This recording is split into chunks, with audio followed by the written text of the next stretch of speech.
Tudo bem? Oi. Sim, Me ouvindo bem? Sim, ouvindo bem. Ok. Deixa eu ver aqui. Eu faço aqui.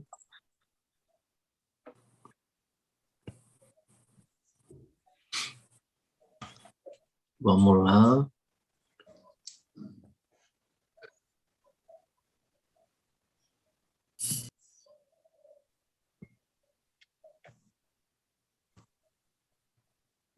Ok.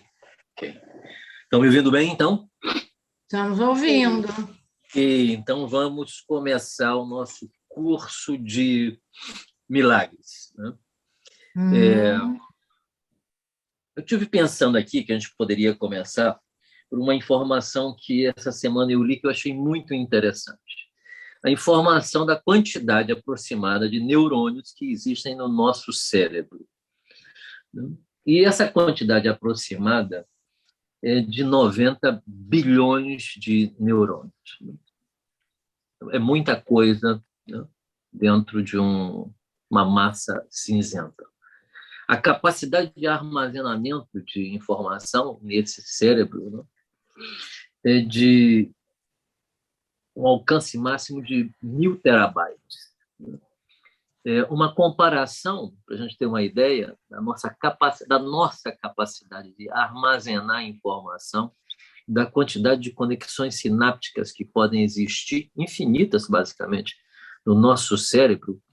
Se a gente tomar como exemplo a Biblioteca do Congresso americano, que é muito famosa, né, que tem 19 milhões de volumes, isso significa 10 terabytes só. Nós temos 1.000 terabytes de possibilidades de armazenamento no nosso cérebro. Isso quer dizer que nós não conhecemos absolutamente nada, ou quase nada, sobre as nossas possibilidades. E a visão que nós temos de nós mesmos ainda é profundamente estreita. O filtro do narcisismo, de algum modo, nos ajuda a acreditar que nós enxergamos a profundidade do nosso ser, ainda que esse filtro seja ele mesmo uma limitação. Note bem essa fala. Ocorre que ele tem um valor funcional porque ele impede essa experiência de você se perceber, né, basicamente infinito, infinito como o universo. E ele coloca para o indivíduo, né, uma visão de mundo, né, que não é muito maior do que um palmo diante do próprio nariz. Esse é o motivo pelo qual o nosso juízo de valor em relação a nós mesmos e aos outros são extremamente limitados, porque não conta, né, com essa profundidade infinita dessas conexões sinápticas que são percepções, ou que podem se tornar percepções, né, do próprio si mesmo, do próprio self. Então, nós ficamos limitados e projetando um material muito limitado, muito diminuto, que é o conteúdo reprimido, né, da nossa consciência, do nosso inconsciente pessoal.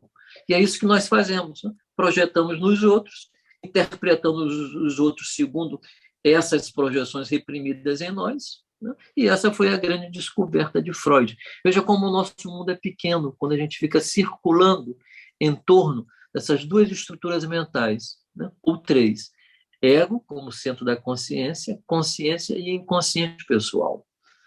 Agora, quando a gente vai para a experiência de Jung e desce para o inconsciente coletivo, aí então você tem o infinito e as possibilidades todas abertas, né, para você perceber a si mesmo, né, e ao mundo de uma outra angulação, não mais com as referências, né, limitadas da consciência, mas agora dentro de uma mandala, né, de possibilidades infinitas, né, como a gente viu, 90 milhões de neurônios que formam zilhões de conexões sinápticas, né, gerando todas as possibilidades, né, para nós mesmos de desenvolvimento.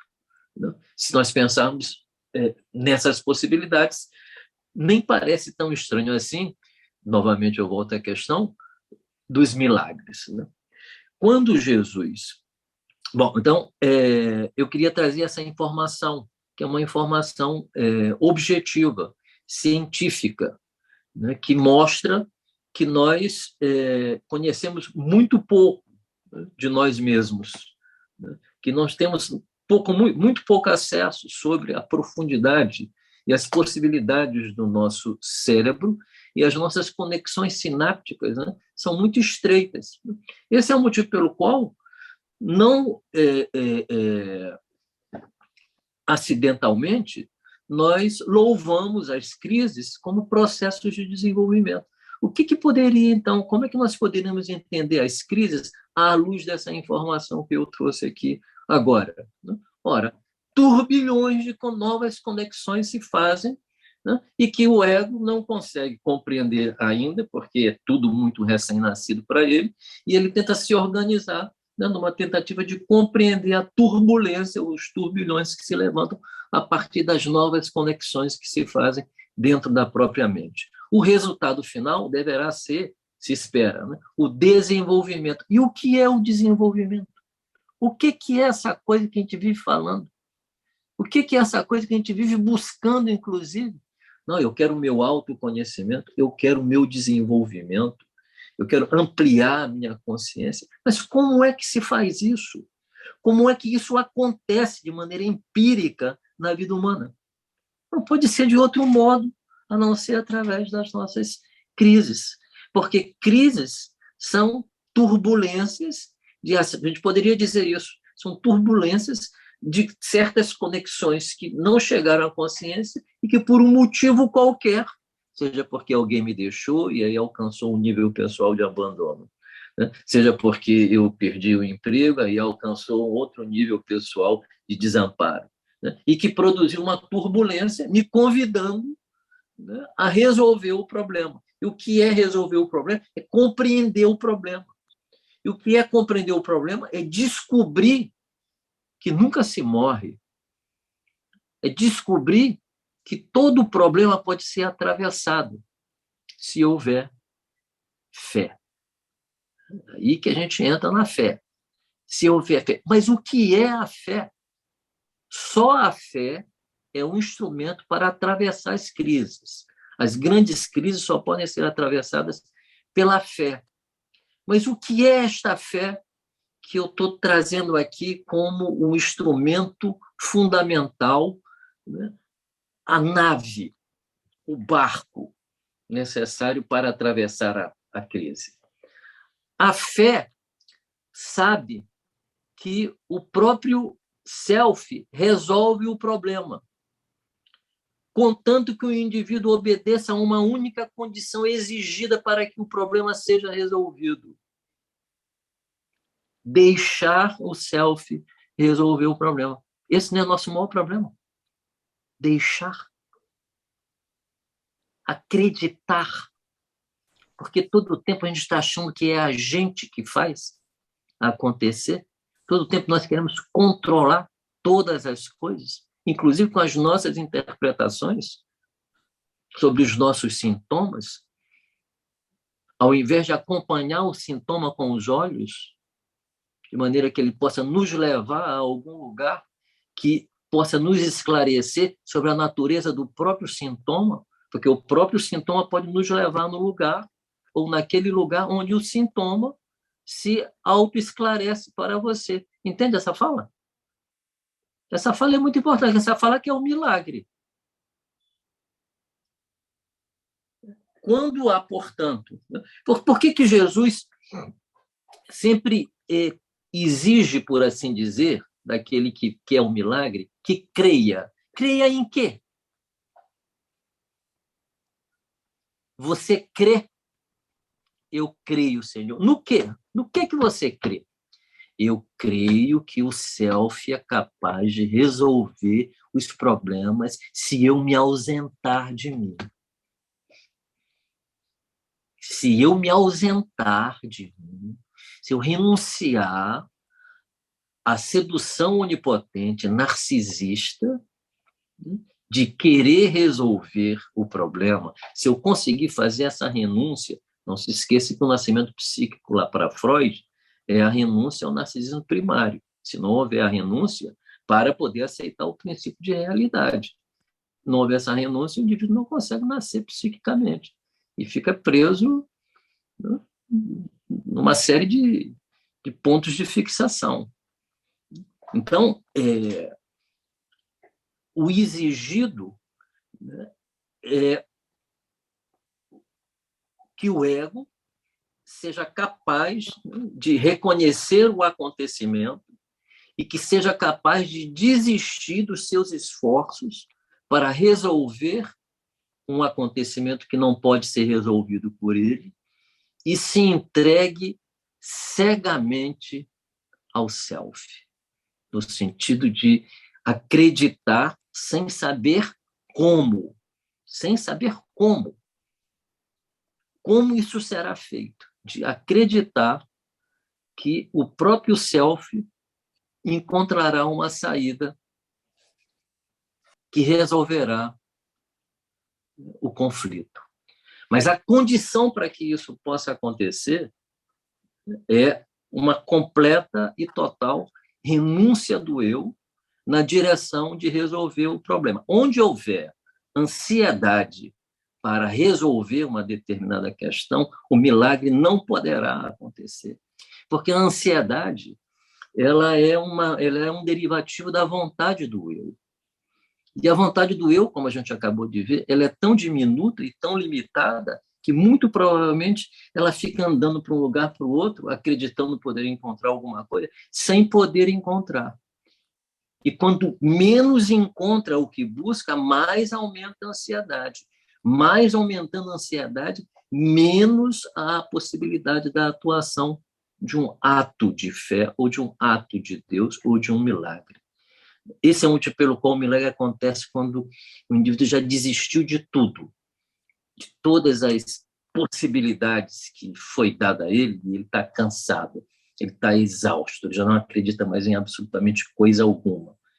É neste momento, então, que o inesperado acontece.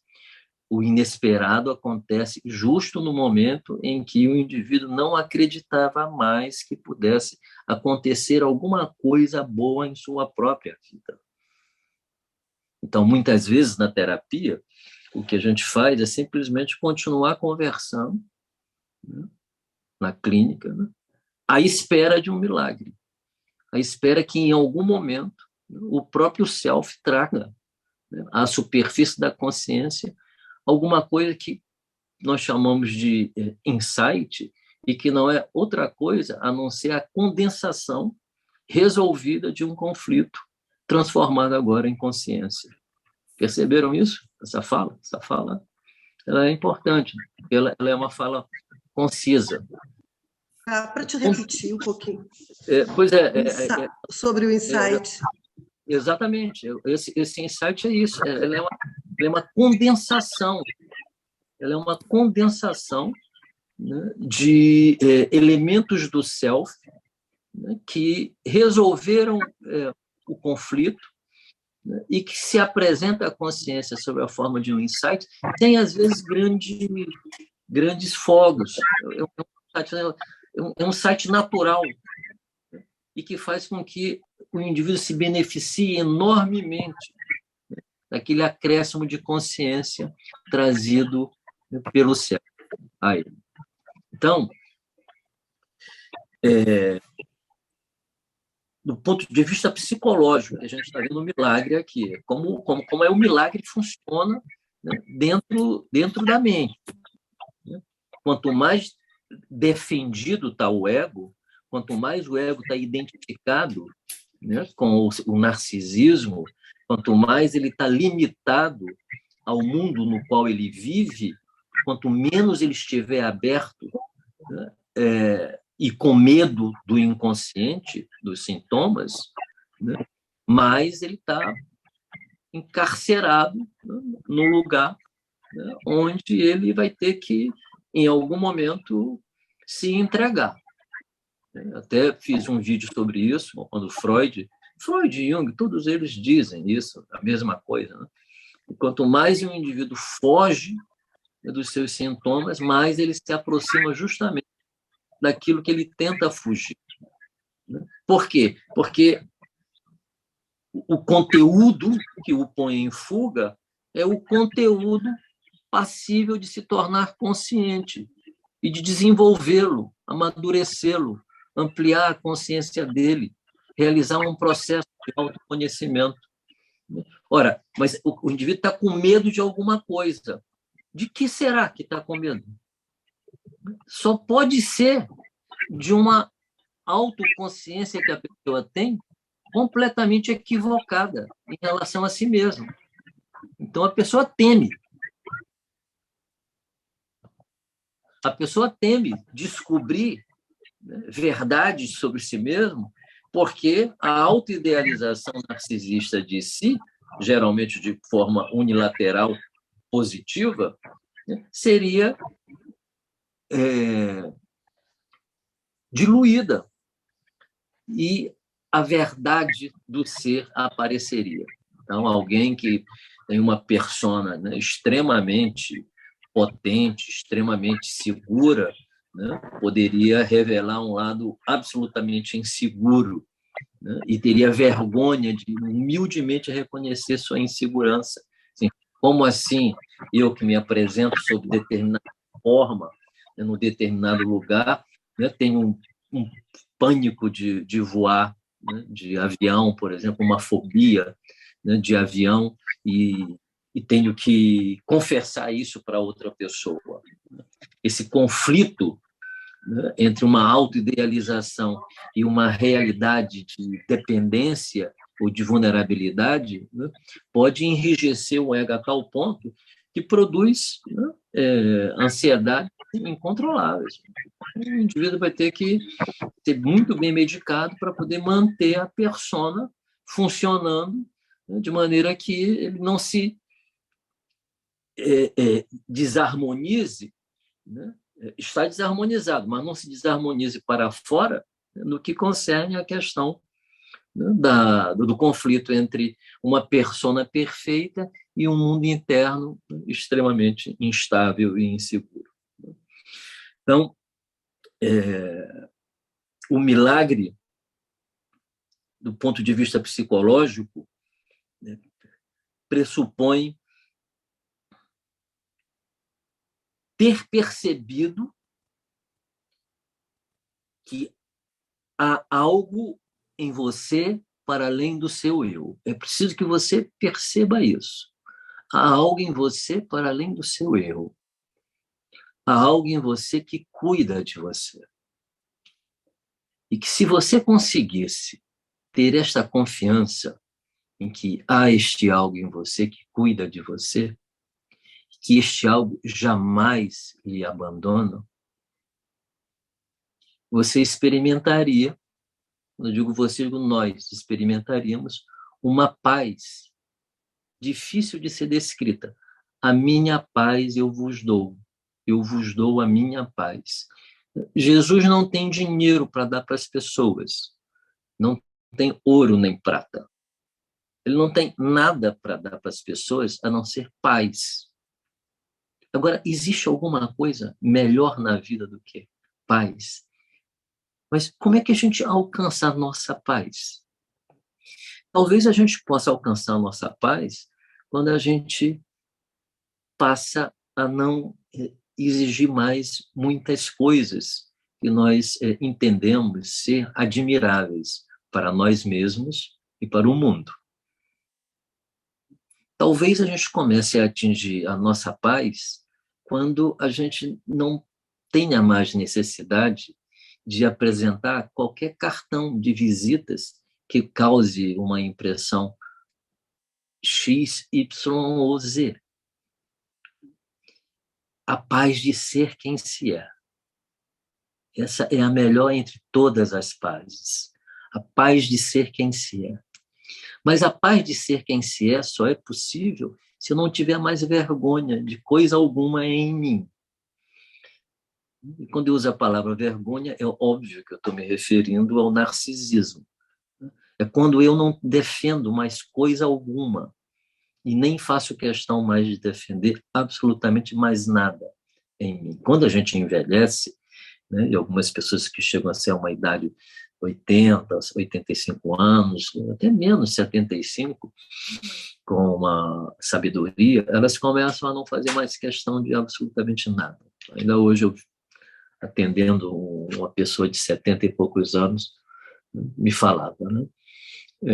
Não preciso mais de terra, não preciso mais de gravata, não preciso mais de sapatos, não preciso mais de absolutamente nada, né? Eu só estou feliz por estar realmente em mim e comigo, né? Todos os objetos, né, externos que antes compunham, compreensivelmente, uma imagem, né, eles deixam de ser necessários porque o contato com o self agora é tão próximo que o único prazer que se realmente tem é de ser quem se é. Então, o que o Rabi tem a nos oferecer é essa paz, né? Essa paz que confia. Em grego se fala pistis, né? Uma paz confiante, é uma paz que te diz: você não está sozinho no seu conflito. Você pode pensar no seu conflito, pode tentar interpretar o seu conflito, né? Você pode submeter o seu conflito, né, a diversos olhares, mas, em última instância, tem algo lá no fundo de você que precisa ser alcançado e que você precisa se deixar alcançar por esse algo. Não existe outro instrumento para ser alcançado por este algo, a não ser permitir que este algo fale espontaneamente em nós. Como esse algo pode falar espontaneamente em nós? Se eu me entregar a esse algo. Se eu permitir que esse algo me alcance e, sob um determinado formato, tradicionalmente chamado de oração, eu me entregue, ou me permita, me entregar a esta oração espontânea, a essa oração teoterapêutica, que nasce desse self profundo e que tem um poder de cura espontâneo extraordinário. E por quê? Porque ele conhece o conflito. Tem um poder de cura porque todo o conflito está resolvido nesse interior do self. Todo conflito está resolvido. Todos os conflitos são resolvidos aí no interior deste self. Porque todos os conflitos que se encontram na superfície da consciência são conhecidos dessa estrutura que está na base da alma humana. Não são desconhecidos, são familiares. E aí eu entro, então, agora com o primeiro milagre, que é o exorcismo que Jesus, o primeiro exorcismo que ele faz na sinagoga de Cafarnaum. E aí nós vamos ver como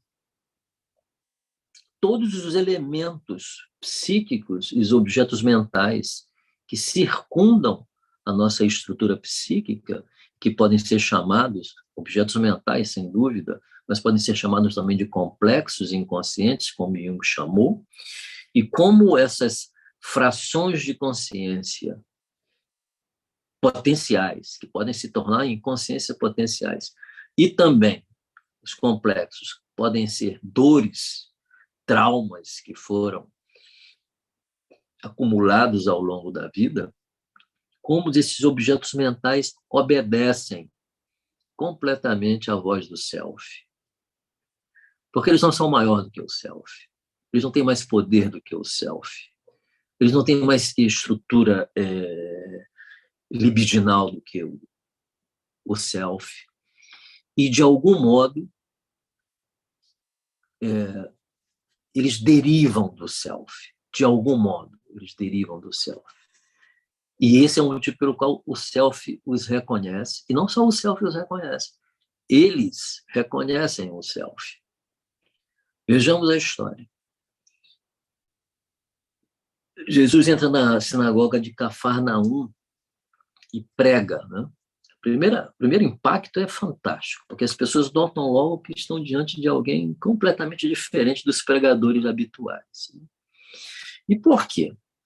Porque Jesus é alguém que tem uma relação com si mesmo dele. Ele é alguém que já sabe quem ele é de algum modo. Eles já sabem quem ele é. Ele é alguém que já passou pelo deserto e confrontou os elementos mentais sombrios de sua própria personalidade. Não deve ter sido fácil aquela experiência de jejum, 40 dias e 40 noites, sozinho no deserto, tendo que enfrentar, sob condições duras, aspectos complicados da personalidade deles. Nós aguentamos muito pouco, né? Não aguentamos nem 2 dias de jejum, que dirá 40. Então, quando ele volta com um conhecimento psíquico extraordinário. Então, quando ele começa a falar, aquela palavra é uma palavra viva. Ela vai entrando nas pessoas e as pessoas vão olhando e dizem assim, não, aqui tem alguém maravilhoso. Aqui tem alguém diferente daquela pregação habitual, porque aquela pregação habitual é a pregação do rabino que estudou, que leu, que conhece a etimologia das palavras, que conhece as fontes e que cita com muita autoridade, né, as referências, né, espirituais da tradição, da profunda tradição judaica. Mas não estamos falando de alguém assim. Né? Jesus não é um intelectual, nem estudou, não que se saiba. Deve ter lido, naturalmente, as escrituras. Ele é alguém da experiência. Ele é alguém que vive uma vida empírica. Ele é alguém que está interessado no que está acontecendo comigo, o que está acontecendo contigo. Ele quer saber da tua angústia. Ele quer saber da tua tristeza. Ele quer saber da tua dor. Né? Ele quer te dizer que existe uma coisa dentro de você, porque ele viu, que vai sempre estar ali do teu lado e que tu não deve te desesperar. E mais, ele quer te dizer que esse mundo de um palmo à frente do teu nariz é completamente ilusório. Você não deve acreditar nele completamente ou piamente. Esse mundo é maia, né? Para usar a expressão, é uma teia de ilusão. E se você suportar, né, o momento de crise, né, e se você continuar mantendo a fé que há algo em você que vai mostrar para você o que tudo isso significa e que vai tirar você do nevoeiro no momento em que você tiver que ser tirado do nevoeiro, mas que você tem que entender que na jornada da vida há nevoeiros, tem que entender isso. Não é só dia de sol, não. Só um minutinho que tocou aqui para dizer quem é.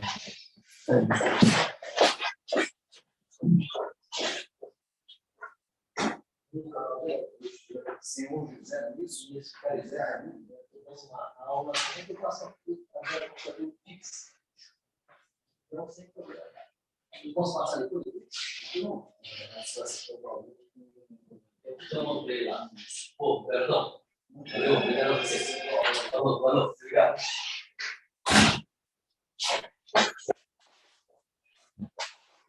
Legal. Então, a gente tem que entender isso, né? Que tem névoa, até no Rio de Janeiro, que é aquele céu azul maravilhoso, aquele sol fantástico, né? Tem dia nublado, né? E que a gente tem que continuar seguindo, né, na direção da nossa bússola interior. Não se deve olhar para o lado, nem olhar para o outro, muito menos olhar para trás. Quem pega no arado e olha para trás não é digno de mim, diz o Rabi. Nós temos que continuar seguindo, porque nós temos o self tem uma meta. Ele quer levar você até ele. E levar você tem que significa ir lá na frente, ir andando, né? E atravessando os seus infernos interiores, mas olhando para frente e continuando andando, sem que se precise parar. Então, o Rabi causa logo um impacto no auditório que já olha para ele e diz assim, temos aqui uma pessoa extraordinária. Nesse momento que ele está ali, se chamava um endemoniado, né? Ou um psicótico, né? Olha para ele e a frase merece a pena ser falada, e reconhece ele. Esse é o primeiro ponto. Olha para ele e reconhece ele. E ele grita de lá. Né?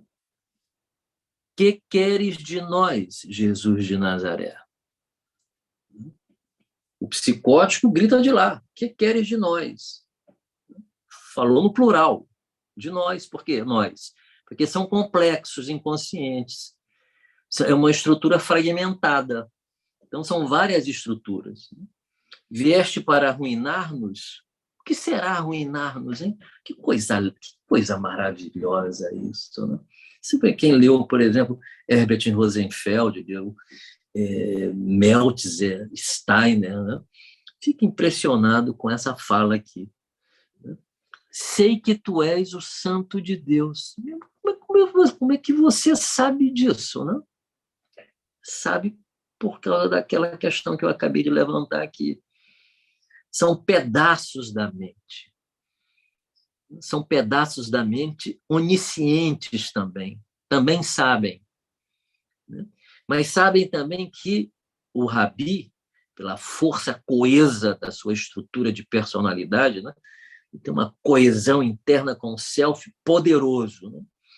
Ele pode entrar no interior do complexo, perceber a mecânica do complexo, isto é, o que dá vida àquela estrutura doente e desarmar a estrutura. Com a palavra viva, a palavra que cura. Palavra que cura. Mas ele só pode dizer isso porque ele pode entrar ali e não ser roubado da sua alma pelo complexo. Ele não sofre uma contaminação psíquica, como quando eu fazia estágio no hospital psiquiátrico, a gente via muito isso. O estagiário vinha, ficava 1, 2, 3 dias, depois saía, que se sentia mal, ficava angustiado com aquela situação toda. Sofria uma contaminação psíquica. Jesus entra ali naquele complexo, né? Percebe o funcionamento destrutivo daquele complexo e desarma o funcionamento. O que é desarma o funcionamento? Se nós entendermos com uma imagem o complexo como uma estrutura fechada e densa, repleta de energia desperdiçada, né? Se ele abre, nós imaginamos que essa energia se dissipe. E quando ela se dissipa, ela alcança justamente a consciência. Então, ela liberta a consciência. Ela liberta o indivíduo da prisão. O complexo, ele é um ladrão de consciência. Ele rouba a tua atenção, fica todo tempo pensando nele.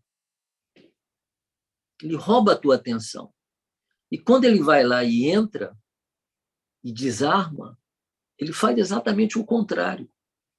Ele disponibiliza a energia para o desenvolvimento e o resultado disso é um sentimento de libertação interior muito grande. Então, esse psicótico, né, reconhece Jesus, né, e Jesus reconhece ele também, né, e sabe como, teoterapeuticamente, manejar o problema para curá-lo, e o cura na frente de todo mundo. Mas repreende-o também, dizendo para ele se calar, porque ele não quer que o complexo conte para as pessoas que ele é o filho de Deus, porque talvez nem ele mesmo ainda tivesse consciência, que é o início da vida messiânica dele. Mas ele diz, cala-te e sai dele. E o espírito endemoniado sai daquele homem. Numa linguagem moderna, né? E aquela energia condensada sob a forma de um sintoma, né, é integrada à consciência. Quando eu falei do Herbert Rosenfeld na frase viestes para arruinar-nos, né? Mas como assim viestes para arruinar-nos? Né? Era o contrário, o complexo é que estava arruinando a vida daquela pessoa.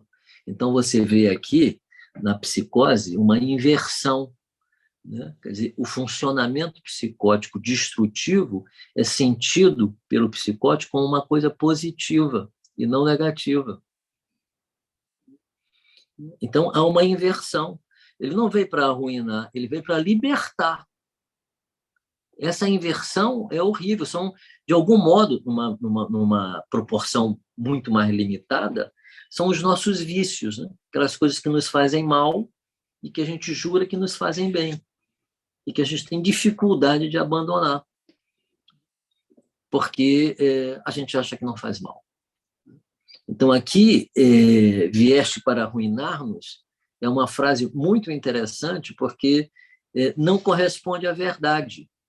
Viestes para nos libertar, mas nós não queremos a libertação, porque nós queremos um objeto, corpo, né, para poder nos alimentar destrutivamente, numa relação parasitária, né, psicótica.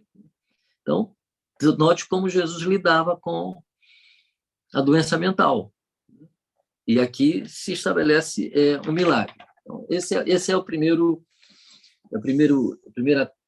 cura que ele estabelece através desse método que eu tenho chamado de uma teoterapia. Requer uma percepção fina do funcionamento do complexo. Então, tem que ler muito Jung.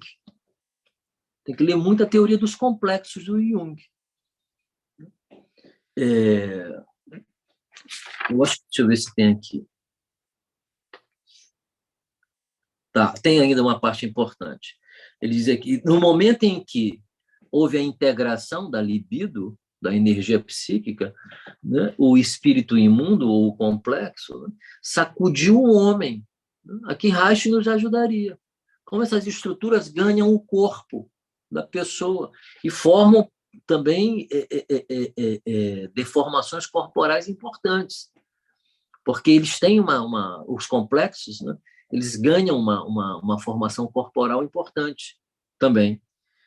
E o homem deu um grito também igualmente violento, né? Quer dizer, um grito que estava retido dentro da pessoa, né? Um grito de dor, de libertação, né? De cansaço, né? Que encontrou finalmente a sua própria cura. Todos os que assistiram ficaram realmente maravilhados, né? E a sua fama se espalhou enormemente. E o que acontece quando a fama de Jesus se espalha? Milhares de pessoas começam a se aproximar dele em busca de serem curadas, né? E tem muitos casos de neuroses, de psicoses, né? Pessoas com problema físico também, não só emocionais, né? Mas muitos dos problemas físicos provavelmente derivados, né? Surdez, né? Cegueira histérica, por exemplo, né? Ele pôde ir curando. Tem aqui uma outra passagem também, de um segundo exorcismo, que é feito de um garoto, e que eu separei porque tem uma frase de Isaías que nos interessa enormemente para entender essa função né? E aí a gente começa a se aproximar do aspecto mais espiritual também, né? Não só do aspecto psicológico, do aspecto espiritual também, né? Que fala sobre Jesus, né? Ele cura um menino também que tinha uma psicose, né? E o Mateus diz que ele curou para que se cumprisse, né, aquilo que foi dito pelo profeta Isaías. E o que foi dito pelo profeta Isaías? Isso é lindo. Ele, Jesus, tomou sobre ele mesmo as nossas enfermidades. Olha que coisa maravilhosa. Tomou sobre ele. Ele foi de ser esse grande continente que poderia receber de nós todas as nossas dores, todos os nossos sofrimentos, todos os nossos traumas, todas as nossas angústias. Né? Um grande coração, um coração gigante, imperturbável. Né? Não existe doença grave que não possa ser contida no interior desse coração e transformado no interior desse coração e devolvido no interior desse coração para aquela pessoa que precisa de sua própria cura. Né? Esse instrumento não é outro a não ser a misericórdia de Deus. Então, a misericórdia de Deus, a palavra misericórdia, ela tomou um sentido muito espiritual, mas eu a entendo de um modo muito psicológico. Né? A misericórdia de Deus é, para mim, o continente de Bion, por exemplo. A misericórdia de Deus, para mim, é o holding de Winnicott.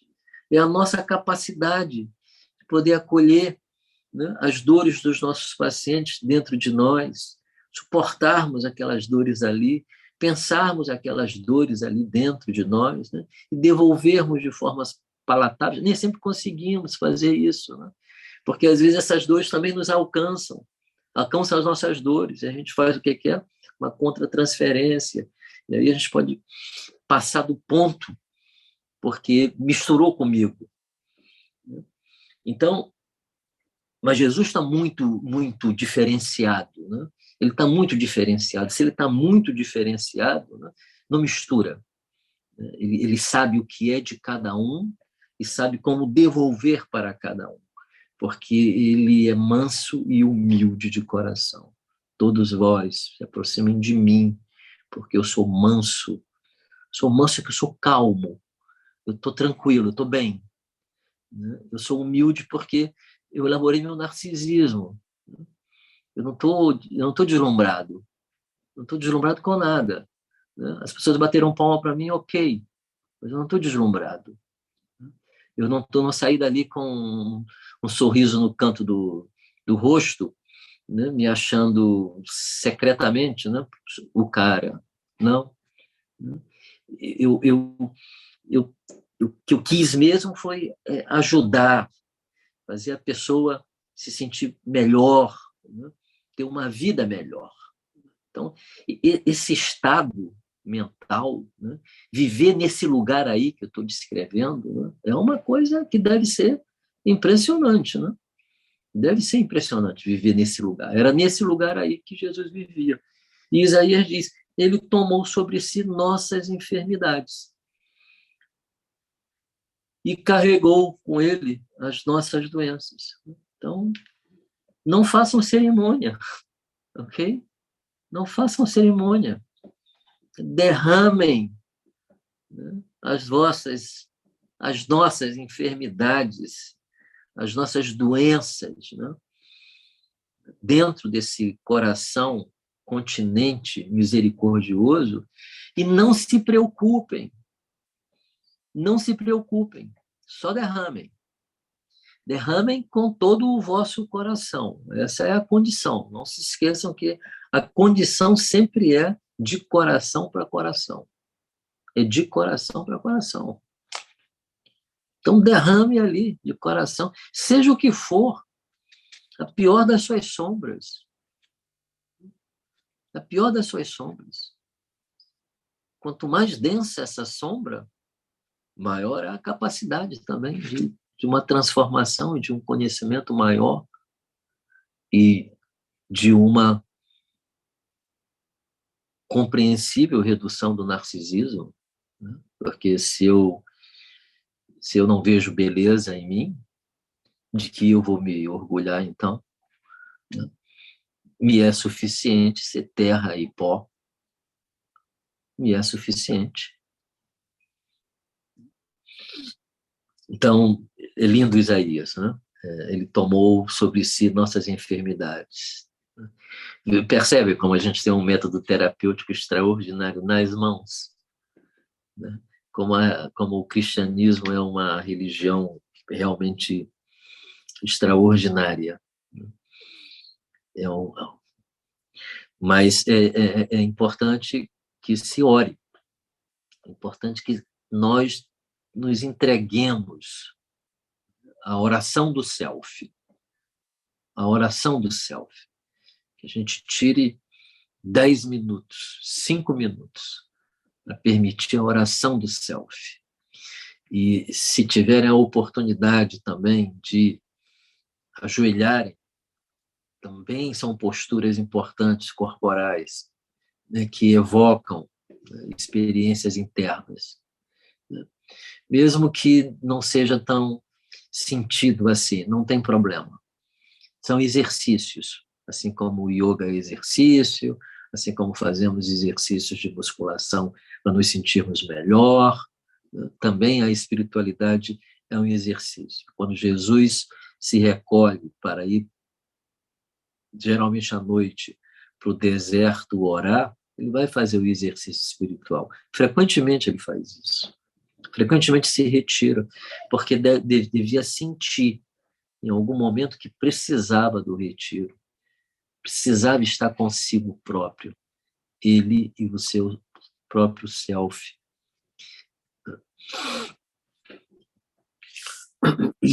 Bom, aqui a gente migra, então, para um outro... Alguma pergunta? Que a gente vai para um outro milagre. Alguma pergunta?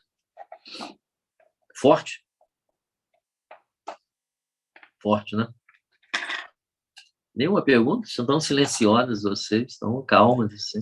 Professor, quando o senhor fala que a pessoa vai caminhando, se desenvolvendo, vai para frente, não tem que ir para trás. Isso. Ela vai a caminho da sua individuação? A individuação já vem com o ser? Ou ela vai se processar à medida que a pessoa vai se construindo? Ou seja, espiritualmente? Eu sou de opinião que o processo de desenvolvimento está dentro de nós. Todos nós estamos fadados ao desenvolvimento. Podemos nos ligar a esse desenvolvimento voluntariamente ou, às vezes, através de um processo de análise, né? Através de uma crise, por exemplo. Então, uma neurose pode levar um indivíduo a buscar ajuda, buscar uma palavra espiritual que a console, e ali a pessoa se encontra.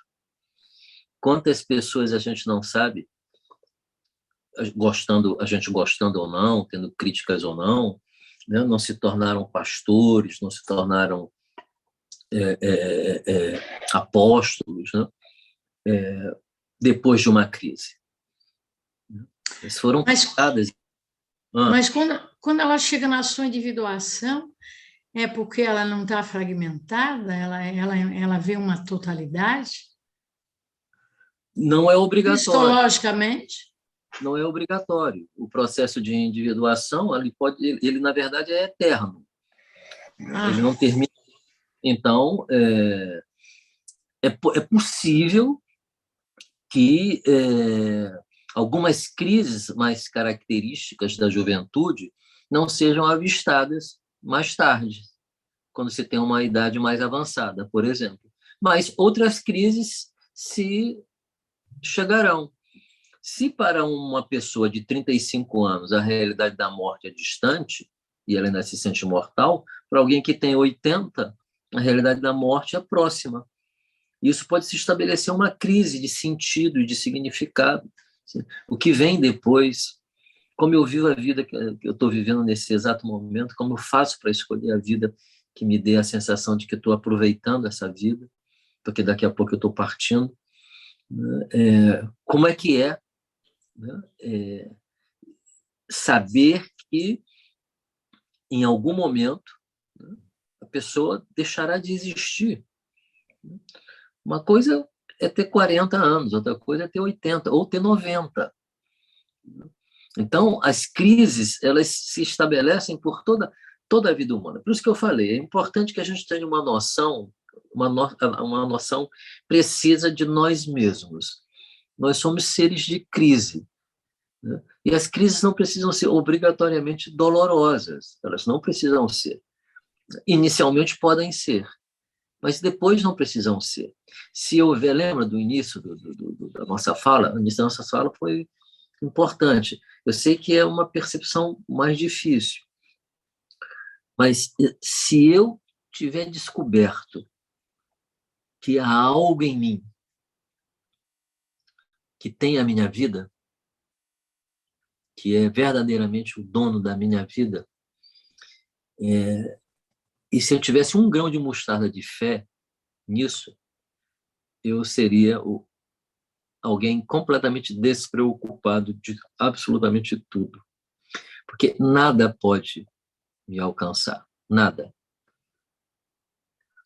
Um ser humano que está desposado do self, ele é inalcançável. Nada pode destruí-lo. Nada pode abalá-lo. Nada.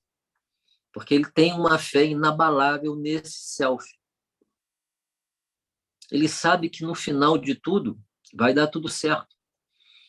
E ele sabe também de todas as referências relativas de um eu que existe, mas que deixará de existir. A impermanência de tudo, a transitoriedade de tudo, a mortalidade de tudo. Tudo fenece, tudo se vai, tudo se esvai. Então, se ele sabe disso, ele não prende nada. Ele não retém nada. Quando você retém, você sofre. Isso vale para a psicanálise, né? A depressão, se você retém o objeto, você deprime. Não deixou o objeto ir embora, não deixou o objeto se esvair. Se você não deixou o objeto se esvair, o objeto fica dentro de você. Por quê? Porque você deixando ou não deixando, o objeto se foi. Você constrói, portanto, uma dupla realidade. Isto é, você constrói uma realidade paralela à realidade real, que é a sua. Quando você faz isso, você sofre, porque o que você criou não coincide com a realidade real. E por que não se aceita a realidade real? Porque ela produz dor e uma constatação dolorosa, que é tudo se esvai, tudo se vai, tudo se esvai, tudo vai, e tudo passa, né? Ué, se tudo passa, alguém pode me dizer por que eu preciso me aborrecer com as coisas? Tudo passa? Tudo passa. Mas não é fácil, Túlio.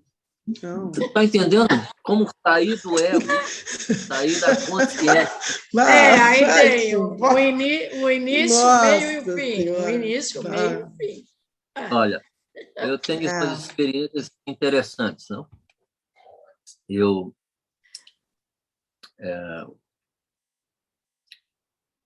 já analisei pessoas que foram presas. Não vou entrar no mérito da prisão, da questão. e que tiveram uma sabedoria extraordinária, transformaram a vida delas depois da experiência, sem dúvida. E tiveram uma sabedoria extraordinária para viver a experiência da prisão como uma experiência de libertação. Pessoas ricas, pessoas que nunca imaginaram que poderiam ser presas.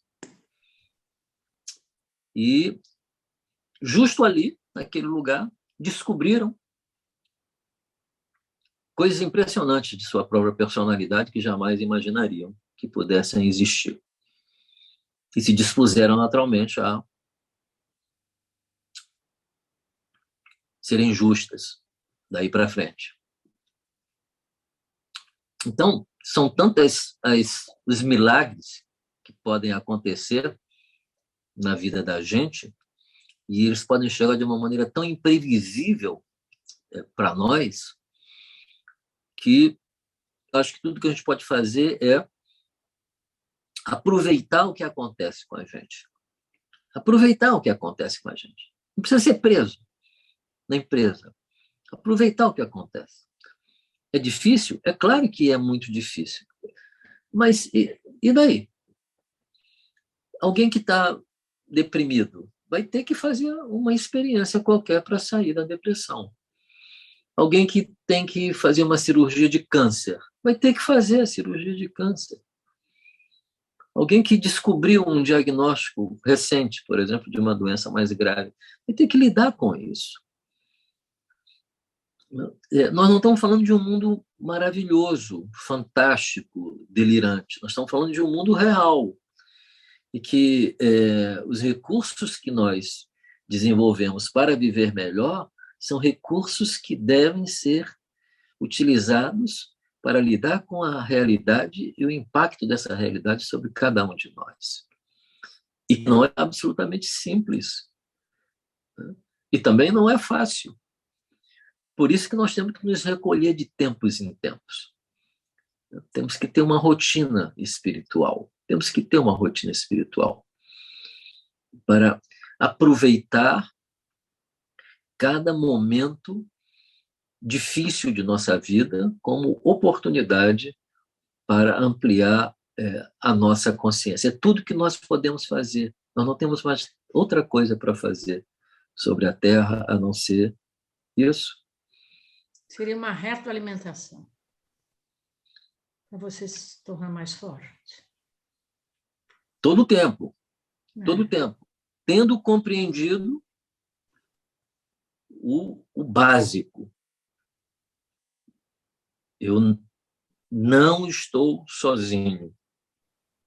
Há um processo acontecendo em mim. E eu posso acessar esse processo. E esse processo pode me acessar se eu fizer silêncio. Outra palavra boa. Silêncio. Silêncio. O silêncio. Está tudo aqui. 90 bilhões de neurônios, 1000 terabytes de informação. A gente não... 19 milhões de livros, 10 terabytes só. Ainda tem 990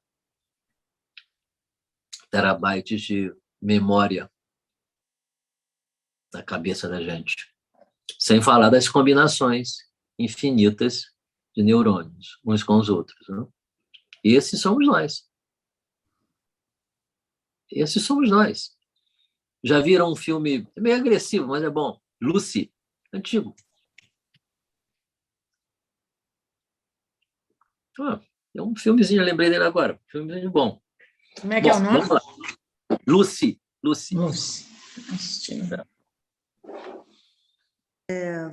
Provavelmente Jesus estava todo esse arsenal, chamemos assim, mental que existe dentro de todos nós. Porque ele diz que vocês podem fazer milagres ainda maiores do que os meus. Ele diz isso. Mas a questão, às vezes, é saber até que ponto, porque muitas vezes a gente se esforça, estuda, lê, pretendendo chegar em determinados momentos, determinadas desenvolvimento, enfim, e até que ponto aquilo ali é importante, o teu empenho, e até que ponto entregar para o self, assim. Como é que fica isso aí, né? Porque também entregar, pode entregar, mas que a vida é feita por ele, mas e o empenho que a gente faz, né? Muitas vezes tu te empenha, mas não consigo alcançar. Então entrega a Deus, tá? Muito bem. É difícil a gente saber até que ponto depende de ti, até que ponto depende de Deus. Isso eu acho esse equilíbrio muito, pelo menos para Isso é muito mim, né? interessante. Isso é muito interessante, Beatriz, porque nós nunca sabemos muito bem, né, qual é a medida A medida. do que é preciso que seja feito, né, e daquilo que você espera, de algum modo, receber. Essa descoberta, ela é uma descoberta intuitiva, e ela é uma descoberta que não termina nunca. Que maravilha essa resposta. Não termina. Você acha que, em algum momento, você acha que você descobriu alguma coisa muito importante. Tempos depois, você descobre que não descobriu coisa alguma, que você estava realmente completamente iludido em relação. Até chegar num lugar em que você não está mais preocupado em chegar a lugar nenhum. Esse é o grande exercício. Você não quer mais localizar coisa alguma. Você não quer mais colocar dentro de uma caixinha coisa alguma.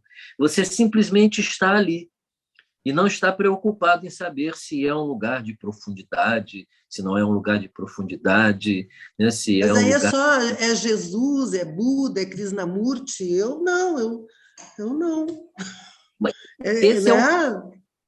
Na verdade, muitas pessoas que não são famosas, elas têm uma necessidade muito grande de se espiritualizarem.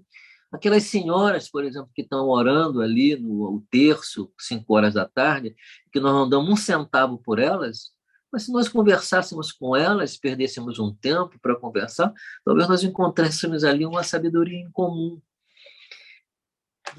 Então, é porque a gente é muito vaidoso, muito. A gente é muito vaidoso. Mas as coisas podem estar tão perto da gente, só que sem que a gente consiga perceber que estão perto da gente. Então, não obstante, eu acho que a gente tem que fazer esses exercícios espirituais, né? Cada um buscar o seu. Por exemplo, algumas pessoas buscam os salmos para fazer o seu exercício espiritual. Outras pessoas leem uma passagem do Provérbios, né? Eu sou cheio de provérbios aqui. Se devo... Não, aqui é Paulo, né? Mas eu colo aqui nos meus livros, deixa eu mostrar para vocês. Aqui, de que se orgulha quem é terra e cinza. Está aqui no meu caderno. É uma maneira de eu olhar, de meditar. Fica dentro da minha mente. Se devo orgulhar-me, aqui também, que seja nas coisas que mostram as minhas fraquezas. Pronto. Não precisa ser Dalai Lama, não. É no dia a dia mesmo. Eu já tive experiência de espiritualidade há muitos anos atrás, que eu buscava uma santificação. E nessa de buscar santificação, eu queria ver milagres. E eu tive experiências, várias experiências. Uma delas, eu tive numa fazenda onde uma mocinha professora, ela ficou com trauma porque o leão feriu a mão dela. E ela não falava mais, ela não comia sozinha, ficou totalmente impotente nas mãos de pessoas que cuidassem dela. Então, muitas pessoas de igrejas começaram a visitá-la e ela não saía daquela situação. E eu, então, saí aqui de Itapetininga, fui até essa fazenda e eu falei para ela, eu vim aqui porque eu creio no milagre e eu quero ver o milagre. E você vai na igreja, né? As pessoas que estão aqui, tinha caravanas lá para ir levar ela na igreja. E aí, então, ela não falava nada. E eu ficava insistindo. Até que o pai dela falou assim, o pai dela falou que se ela quisesse ir, ela iria, mas ele não iria porque ele tinha que cuidar da fazenda, porque senão as vacas deles poderiam ser roubadas, porque já teve invasores lá na fazenda. Aí eu ergui a voz com aquele fazendeiro lá que dizia que era muito bravo, vivia com faca na cintura. Eu chamei a atenção daquele homem e falei assim, as suas vacas não podem ser mais importantes do que a tua filha. Se ela quiser na igreja, você vai acompanhá-la. E naquele momento a menina abriu a boca e falou, se meu pai for, eu vou também. Então aquilo para mim foi uma maravilha. E... Veja só, Raquel, não? Raquel. Veja só, Raquel, você identificou o complexo paterno da menina, né? De algum modo, a sua intuição foi levando você na direção, né, de um conflito que se estabeleceu naquela situação, em que você chega para ele em algum momento, sem temer o fato dele ser um homem agressivo, andar armado, e você diz para ele que a filha dele é mais importante do que as vacas que ele tem ali no pasto. Nesse momento, a menina fala. É um mutismo seletivo. Jesus cura várias pessoas endemoniadas com mutismo, que é uma característica tanto da esquizofrenia quanto de algumas síndromes, outras, como, por exemplo, o autismo. O mutismo seletivo. Essa menina não falava, ela estava, de algum modo, muda. Isso. Mas quando você tocou no complexo paterno dela, ela falou. Então, você nota o que um complexo é capaz de fazer numa pessoa. Como ele pode simplesmente se enredar ou se esconder dentro da mente, né, produzindo um tipo de sintoma que, se fosse levado a um psiquiatra, poderia ser altamente, né, complexado o problema, quando, na verdade, se tratava de um complexo paterno que foi, de um modo completamente intuitivo, identificado por você, e aí um milagre foi operado. É um milagre. O milagre de você ter tido uma intuição perceptiva importante que fez com que você enfrentasse a fonte do complexo, que se diluiu rapidamente com a frase, se meu pai for, eu vou. Falou. Então, falou. Então, note bem, o que era chamado de endemoniado no passado, isso não quer dizer que não haja a existência do mal. Certamente há. Mas muito do que... Sim. Eu só ia pegar esse gancho do que a Raquel falou e com talvez o que tu vai complementar agora, para pensar a questão do exorcismo, o primeiro exorcismo de Jesus, quando você fala ali que ele exorcizou e aquela pessoa estava tomada por complexos, dá para a gente pensar, né, que esses complexos teriam, né, pelo menos na minha visão, uma base arquetípica do mal, porque senão parece para mim que aquilo ali seria um complexo relacionado aos traumas da inconsciência pessoal daquele indivíduo, tomado ali num estado psicótico, e que talvez um tanto daquela fala não tivesse esse teor espiritual ou arquetípico do mal. Aí eu fiquei pensando isso agora, né, com isso que a Raquel falou também, de que, às vezes, pelo menos ali naquela situação de Jesus, talvez aquela fala daqueles complexos não eram só relacionados a um inconsciente pessoal, mas talvez tivesse uma base também arquetípica maligna ali, né? Que poderia ter esse alto teor espiritual, né? Enfim, fiquei pensando nisso Sim. agora. Veja só, quando você transpõe do nível pessoal para o nível coletivo, por exemplo, a questão do mal, você não tem outro modo de falar a respeito a não ser mitologizando o acontecimento. Então, nós poderíamos mesmo dizer, e Jung diz isso, que talvez nós não tenhamos sequer alguma coisa que seja exclusivamente uma individualidade, sendo que a própria individualidade, né, ou o próprio ego, né, e a própria consciência nasce de um substrato muito maior do que ele próprio.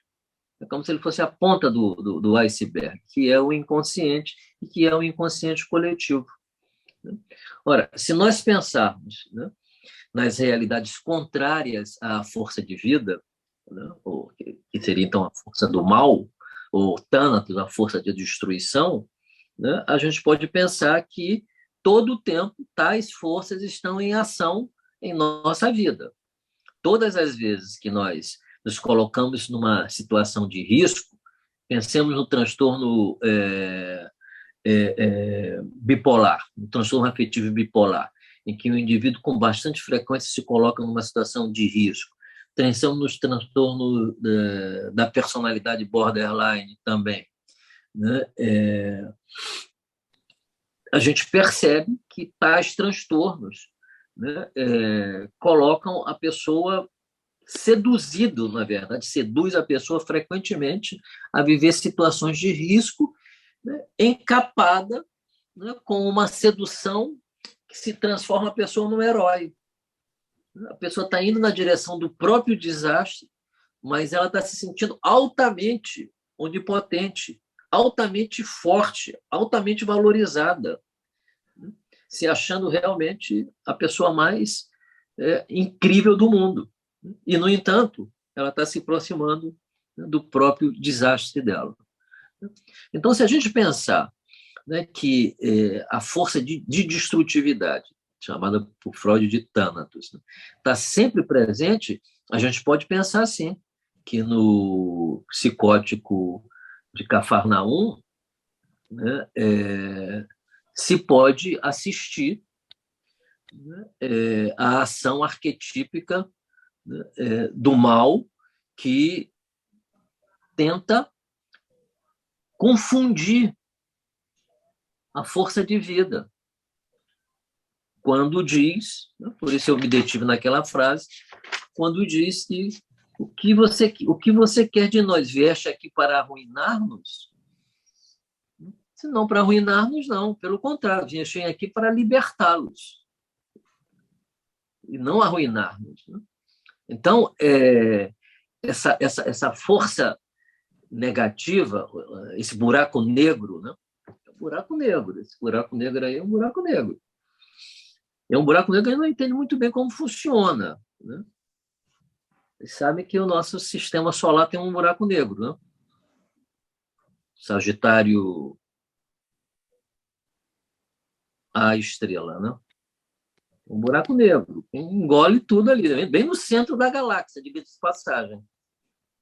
Nós estamos na periferia da nossa galáxia e o nosso buraco negro está no centro. É um buraco negro ali que suga tudo. Qual é o significado, né, de tudo isso? Nós não sabemos, né? Nós sabemos que a vida resulta dessa tensão. Se houver muita porção de morte, tem a destrutividade, tem a autodestrutividade, tem o mal. E ele está dentro de nós, porque não existe nenhum outro lugar. Não existe nenhum outro lugar. Tem talvez a palavra mal e a palavra destruição sejam totalmente até inadequadas para descrever, né? Existe alguma coisa que concorre contra a vida. Isso é bom. A reflexão ela é difícil. Existe alguma coisa dentro de nós que concorre contra a vida. Existe alguma coisa dentro de nós que todas as vezes que nós produzimos vida, alguma coisa concorre contra nós, tentando solapar a vida que foi produzida. São duas forças. São duas forças, né, que a gente não conhece muito bem o funcionamento dela. Sabemos que a vida prospera sobre a morte porque estamos vivos, mas não estamos vivos imersos ou envoltos no princípio de prazer. Nós matamos um leão a cada dia. É aquilo que a Beatriz estava falando, né? Nós matamos um leão a cada dia. Por quê? Porque se nós bobearmos, né, uma força invisível nos puxa, né, numa direção que, quando você acordar, eventualmente pode ser, inclusive, tarde demais. Então, esse núcleo arquetípico, ele sempre tá presente. É claro que a mitologia, já falei sobre isso aqui, a mitologia de Lúcifer e da queda de Lúcifer explica muito bem, né, essa lesão invejosa, né, que Lúcifer sofreu por não ter sido escolhido, né, para ser o Salvador no lugar do Cristo. Então, ele é miticamente a força que construiu um exército para atacar tudo que é luz, tudo que é consciência, tudo que é desenvolvimento, tudo que concorre a favor do processo de individuação. E, no entanto, ao mesmo tempo, é um indicador, né? Se a gente pensar no nigredo alquímico, é um indicador de que a transformação, a opus philosophorum, a obra da sabedoria, será, né, mais profunda se o nigredo encontrado pelo alquimista for um nigredo de boa qualidade, denso, espesso, né? Porque aí ele vai conhecer a matéria-prima, ou a prima matéria. Então, aí são envoltos em mistérios esse lugar, né, do inconsciente coletivo. Vamos partir, então, para... Não, queria falar Vai, Cláudia. pouquinho ainda. Não, ainda dentro dessa fala da Raquel, eu acho que é bem interessante, porque todos os envolvidos, de alguma maneira, foram afetados. E para cada um pode ter um significado. Então, esse milagre, achei interessante porque Jung ele fala muito do milagre no livro Sincronicidade, né? Eu acho que até essa palavra milagre é onde ele mais repete nesse livro, né? Então, assim, poder ver o milagre também como algo que tem um propósito, que tem uma intenção, mesmo Sim. que a gente não saiba qual. Mas, por exemplo, a Raquel, de alguma maneira, aí, ela acessou algum significado subjetivo. Sim. Ela teve uma participação naquele todo, onde Sim. aquele todo, através dela, enquanto, sei lá, alguém que levou alguma fala ali no momento certo, dessa grande sincronicidade, né? E também, para cada uma dessas pessoas, além da menina que caracterizou o milagre, esse milagre foi para todos. Então, é interessante ver, sei lá, essa dimensão do milagre, que, ao mesmo tempo, tem esse significado que diz respeito à psicologia individual também. Isso. Para cada um, né? Para cada um vai...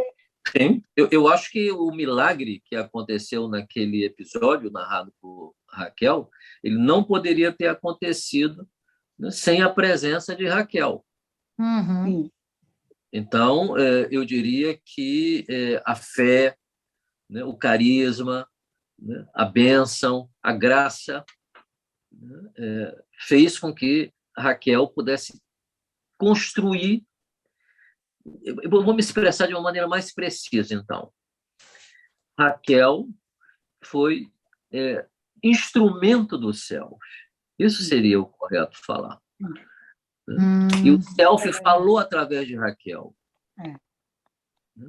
O Senhor, ou o Espírito, levou, por exemplo, Ezequiel até o Vale dos Ossos Ressecados. É o Espírito que levou. Também o Espírito levou Jesus ao deserto. É o Espírito que leva. É um bem comum ali. Foi um bem comum ali. um bem comum. O Espírito levou Raquel a dizer palavras que não eram delas, ou que não eram dela. Viu, professor? Sim? Tem uma experiência que eu achei também impressionante. Tinha um senhor de São Paulo que, aqui na cidade de Itapetininga, ele foi na casa de uma senhora que sempre recebia pessoas lá para orar, né? Tipo assim, essa senhora como se ela tivesse revelação. Então, ela era muito procurada, até por médicos aqui na cidade. E esse senhor de São Paulo, Saturnino, ele veio como um profeta na casa dessa senhora. E a minha irmã queria ir até lá. E eu não gosto desse negócio de revelação, de profecias. Mas eu fui com ela e fiquei no meu silêncio lá. Enquanto um monte de gente era visitada por esse homem, que ficava revelando as coisas, eu fiquei numa compulsão assim dentro de mim, que algo queria falar, sabe? Algo queria falar, e eu fiquei ali me segurando. E até que no final eu falei assim, eu não passo por esse homem. Falei para minha irmã, passa todo mundo, mas eu não passo por esse homem. E quando eu já estava querendo ir para minha casa, porque minha irmã também foi atendida, eu falei, ele pegou e falou assim para mim, Deus vai fazer uma conversão em você. Quando ele falou isto, eu comecei a falar em linguagem dos anjos. E eu comecei a degladiar com aquele homem. E fecharam a porta, eu fiquei numa luta com aquele homem. E ele falava em linguagens, e eu falava em linguagens, e eu fiquei assim, atacando aquele senhor. E aí depois eu falei, tipo assim, num castelhano, para que ele fosse cuidar da casa dele, da família dele, e falei outras coisas más. Ok.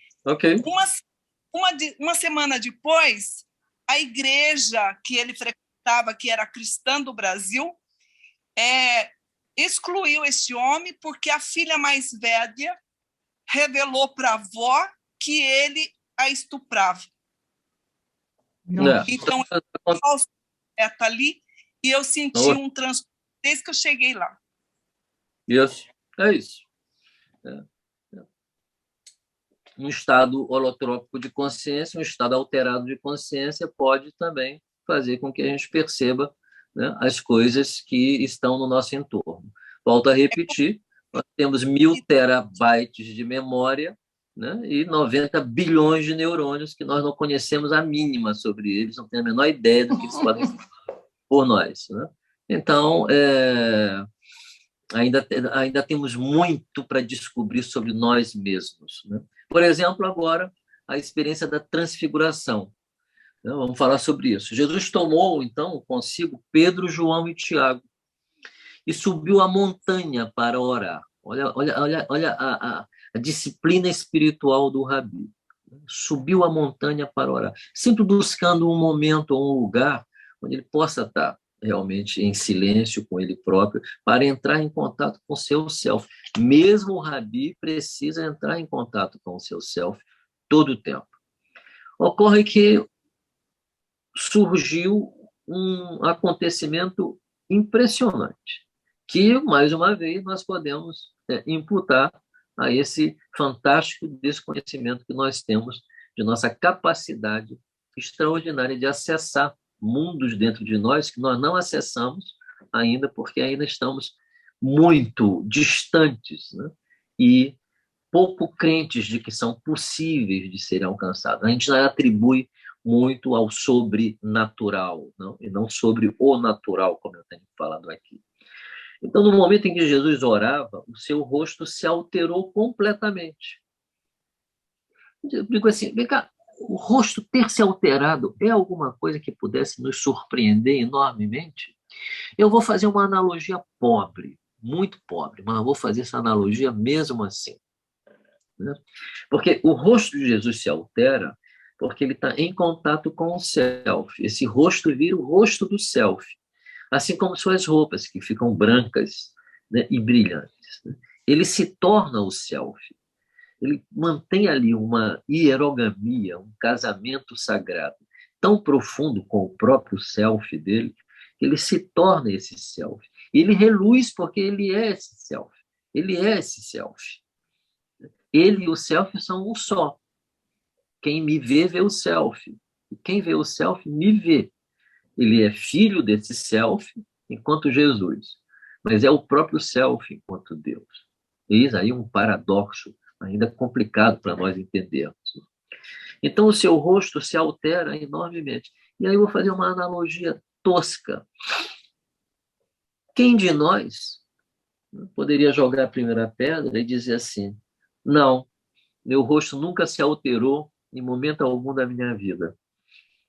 Nunca passamos por uma situação de vergonha em que ficamos vermelhos que nem um pimentão, ou nunca ficamos cheios de calor quando vimos, quando éramos mais jovens, né? Ou talvez agora, uma pessoa amada, né? Pessoa querida, pessoa desejada. Né? Será que a gente não esquenta? Será que a gente não muda, o nosso olhar não muda? Alguém não pergunta para a gente: o que está acontecendo com você? Você está diferente. Né?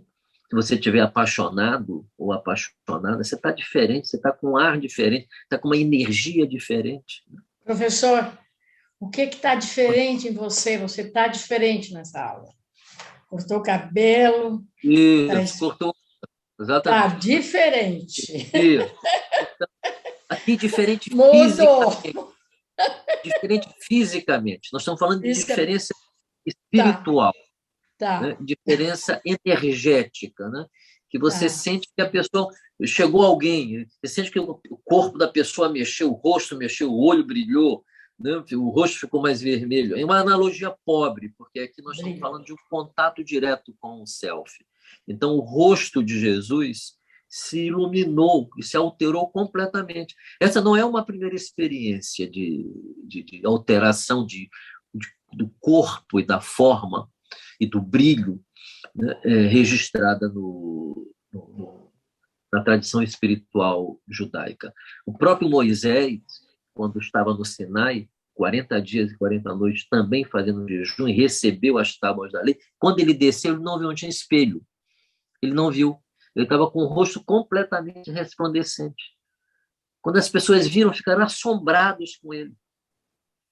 E ele não sabia o que estava acontecendo, porque as pessoas não queriam se aproximar dele.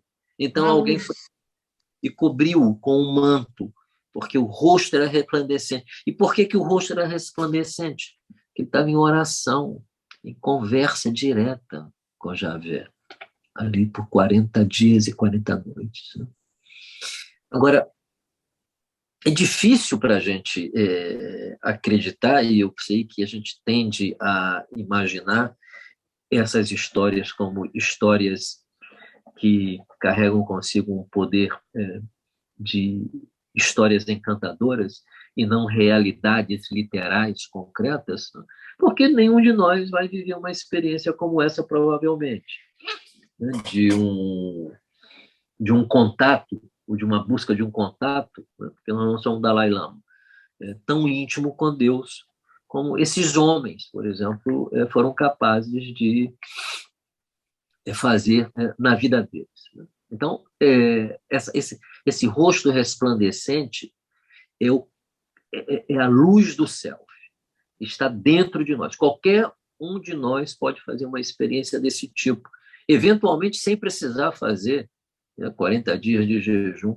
porque o self tem vontade própria e pode fazer com que alguém tenha uma experiência. Muitas pessoas fazem experiências espirituais, narram tais experiências, contam tais experiências, ou então passam por situações de quase morte e também fazem experiências espirituais nesse estado altamente limítrofe de vida e de morte, de umbral, de fronteira.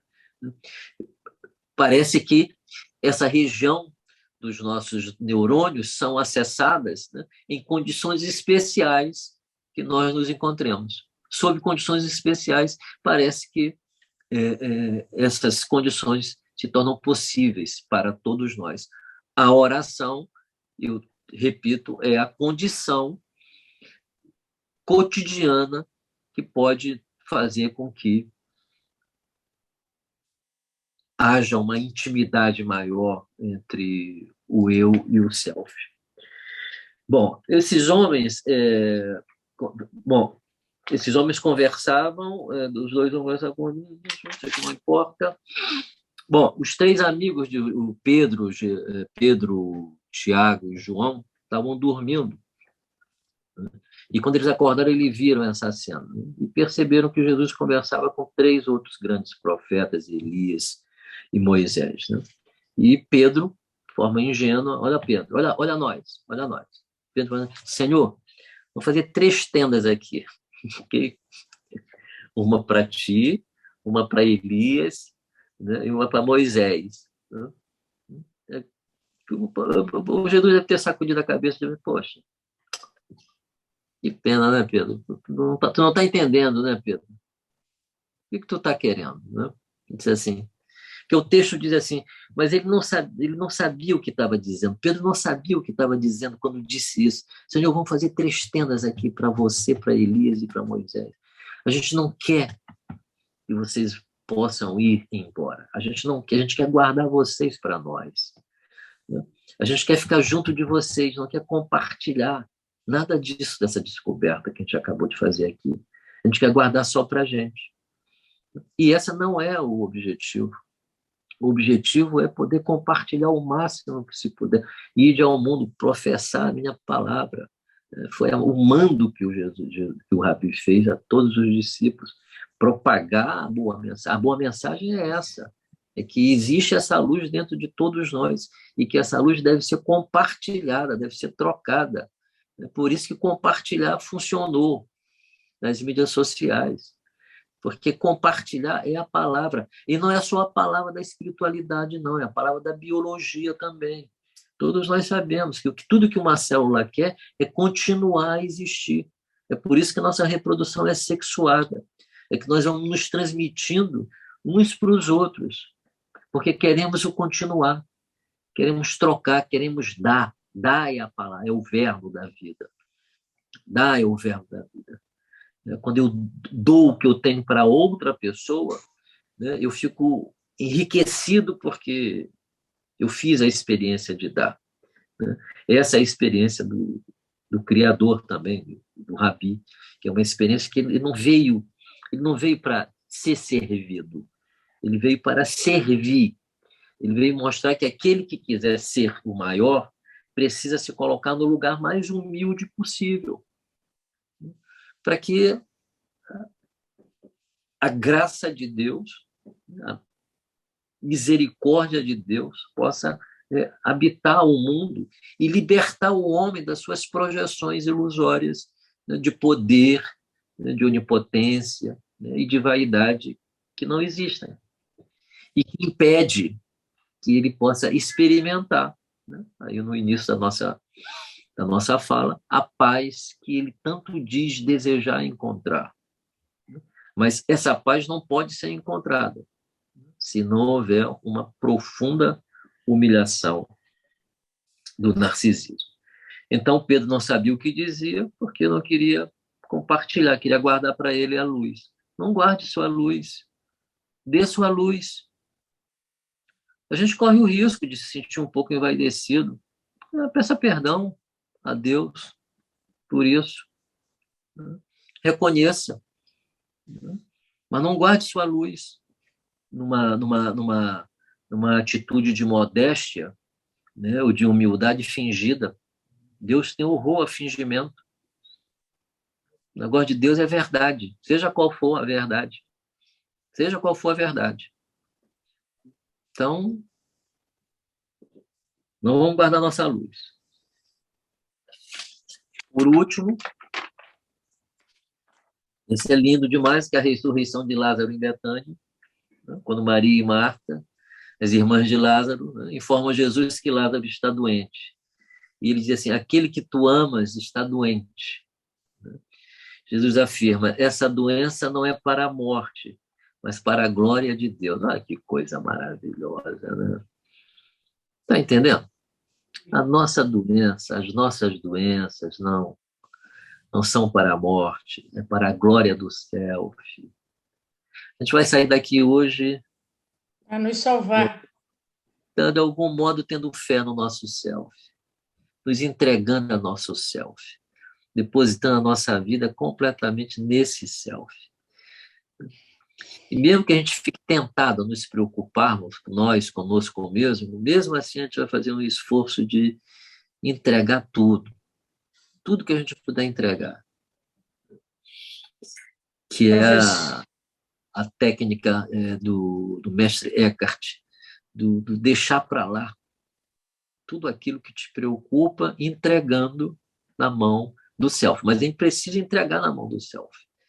E é preciso esperar a resposta do self. Para isso, você precisa ter Betrachten, a palavra em alemão que Jung usa. Atenção. Você tem que ter atenção. Você tem que estar engravidado dessa atenção. Ele usa uma outra palavra chamada Geheimlassen, que é que é essa coisa da Beatriz que colocou, que é o deixar e fazer acontecer ao mesmo tempo. Não tem em português uma palavra para traduzir essa fórmula do Jung, porque é deixar e fazer acontecer. Eu deixo acontecer, mas eu fico atento ao que está acontecendo. Eu fico olhando o que está acontecendo. Eu contemplo o que está acontecendo. Eu tenho atenção para o que está acontecendo. Mas eu sei que a ação está sendo feita pelo grande outro que me habita.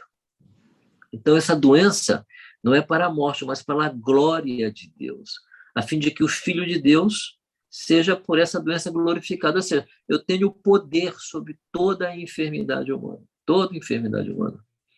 Jesus tem um poder. Ele conhece toda a enfermidade humana, porque ele foi gestado lá no interior do self. E tudo que existe dentro de nós são emanações do self.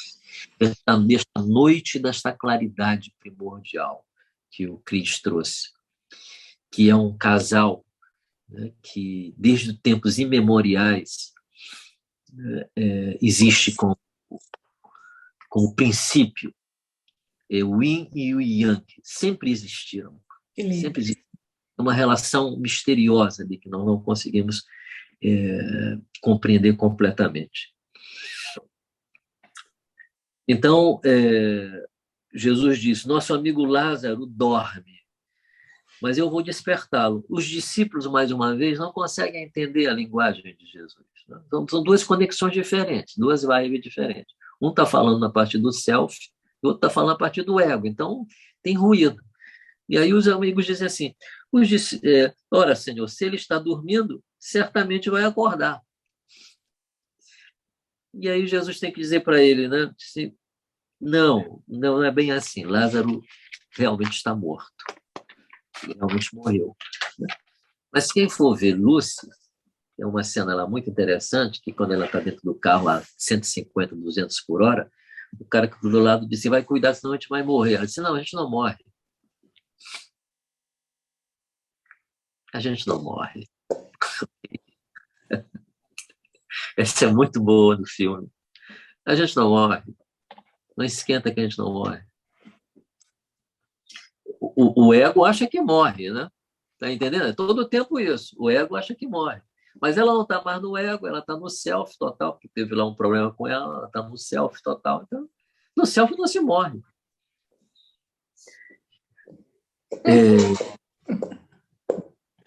Chegando a Betânia, Lázaro estava sepultado há 4 dias.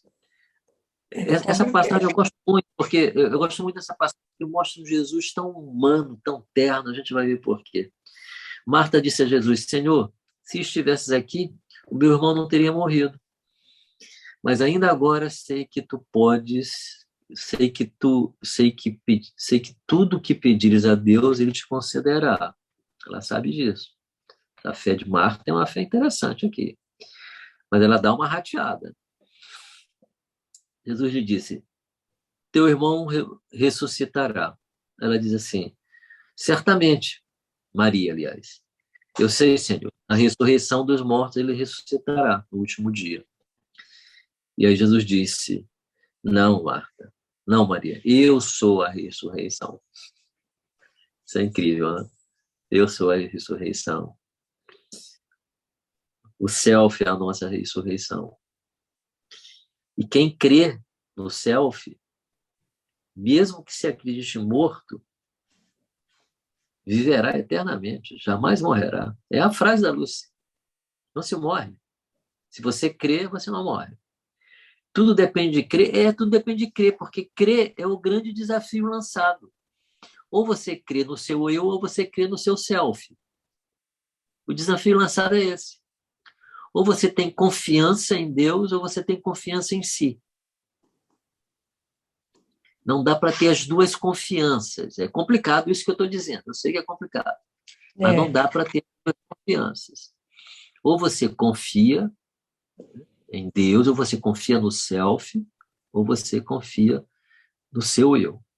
Então, eu sou a ressurreição. Quem crê no self, ainda que morra, continuará vivo. Não vai morrer, portanto. Não conhecerá um fim. Não terá fim. Não tem fim. Esse é o ponto. E ele pergunta, crês nisso? Pergunta para ela se ela crê nisso. Marta diz, sim, Senhor. Eu creio que tu és o Cristo, o Filho do Deus vivo que veio ao mundo. Então, Marta chamou Maria. Essa é a parte que eu acho bonita. Para encontrar Jesus. Ela se levantou, foi ao encontro na direção de Jesus, os amigos que estavam com ela lá de luto também foram juntos. Ao ver Jesus, ela disse, Senhor, se estivesses aqui, meu irmão não teria morrido. Dito isso, Maria caiu em prantos. Seus amigos também se comoveram e choraram com ela. Quando Jesus viu ela chorar, e os amigos dela também, ele se comoveu interiormente. É bonito ver isso. Você perdeu a pessoa, né? Está sentindo falta do irmão. Né? E ele ficou, diz o texto, que ele ficou conturbado com aquilo. Né? E pergunta, onde colocaste Lázaro? E ela diz para ele, vem e vede, Senhor. E Jesus, ao chegar no túmulo de Lázaro, né, voltou a chorar de novo. Chorou de novo, pela segunda vez. Chorou. A ponto dos amigos da Maria e Marta dizerem, olha como ele o amava. E ele curou tantas pessoas, mas não conseguiu evitar a morte do próprio amigo dele. E quando ele ouviu uma das pessoas dizerem isso para ele, ele ficou de novo emocionado. Né? Então ele se aproximou do sepulcro. Essa cena ela é linda, porque essa cena é a cena dele, né? Ele está reencenando o que vai acontecer com ele, né? Ele se aproximou do sepulcro e disse, retirai a pedra. Retirai a pedra é bom, né? É um símbolo enorme, né? Retirai a pedra. Retirai o peso, aquilo que te mata, aquilo que te afoga, aquilo que te oprime, aquilo que tira a tua respiração. Retirai o peso da tua vida. Abre para a tua ressurreição. Acredita na tua ressurreição. Retirai a pedra que te machuca o pé, a pedra do ódio, a pedra da vingança, a pedra da mágoa, a pedra do ressentimento, a pedra da indiferença, né?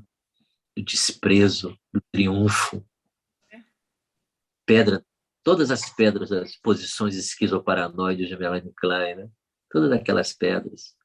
As pedras da projeção, da maldade. E tirar essa pedra.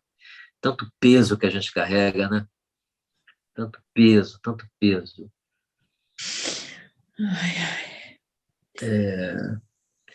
E aí Marta diz para o Senhor, já cheira mal, é o 4º dia. Acho que o Senhor, para o self, tem cheiro mal? Será se tem alguma coisa que fede para o self? Ou será que a putrefação, que é uma operação alquímica inicial da transformação,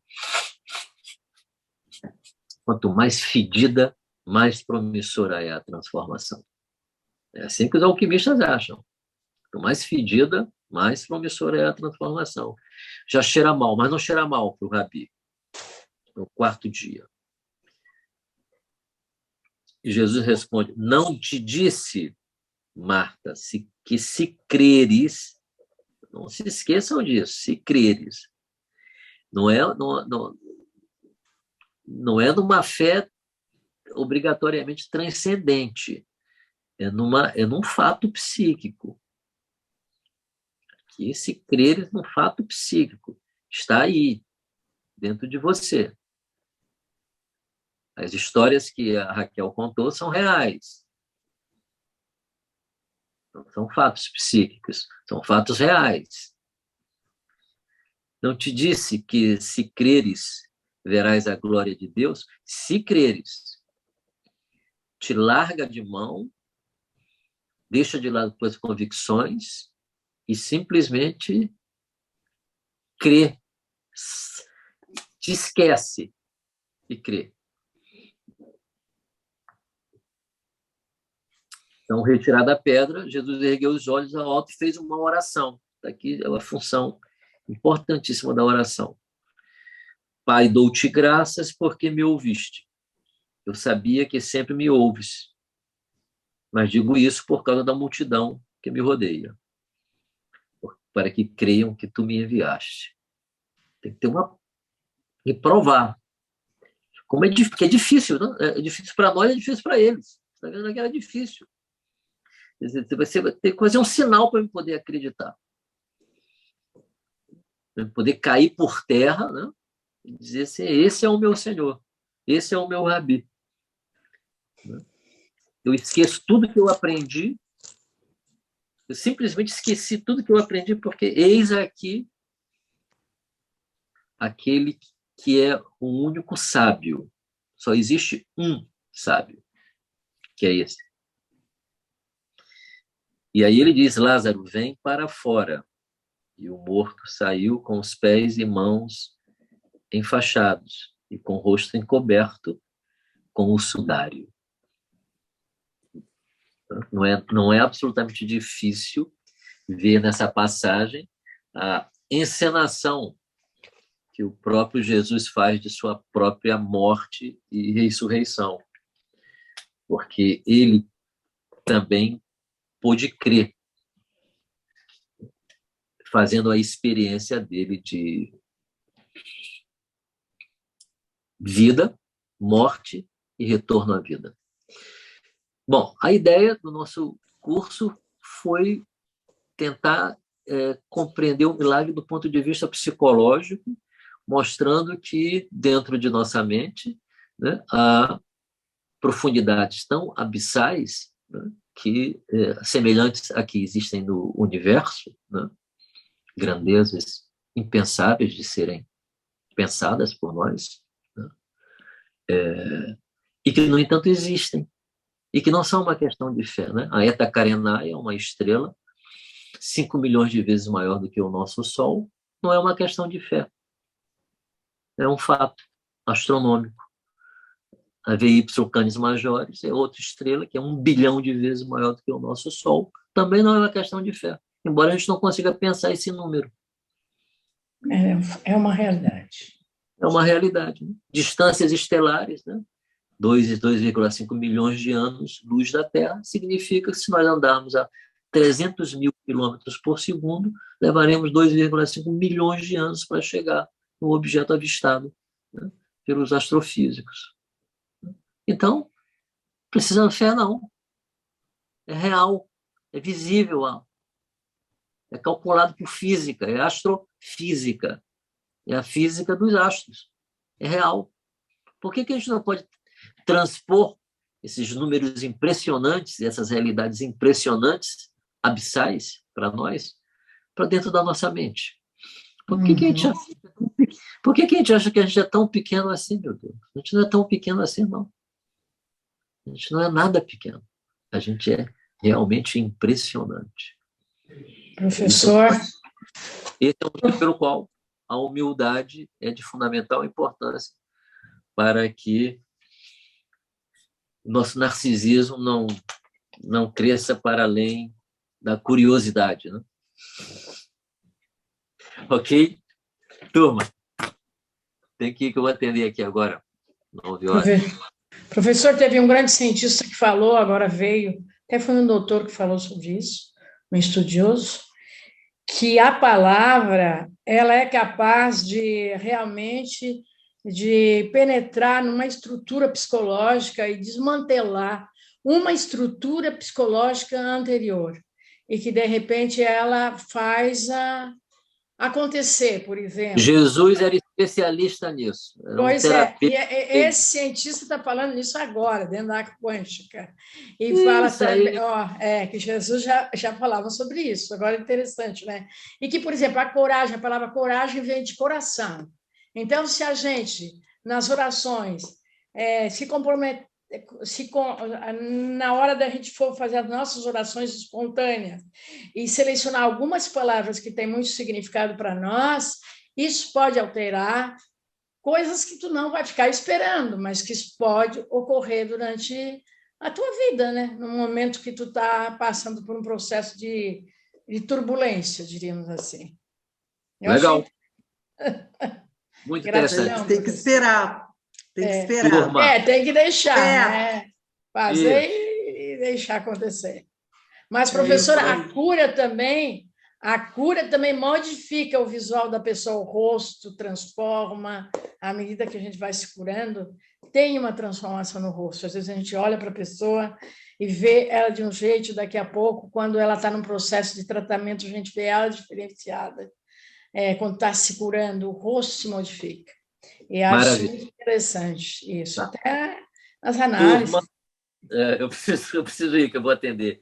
Estou atrasado. Bom, aí depois a gente vai ver um outro curso aí para a gente continuar o nosso trabalho. Gratidão, estava ótimo. Gratidão, estava ótimo. Obrigada. Tchau, obrigado.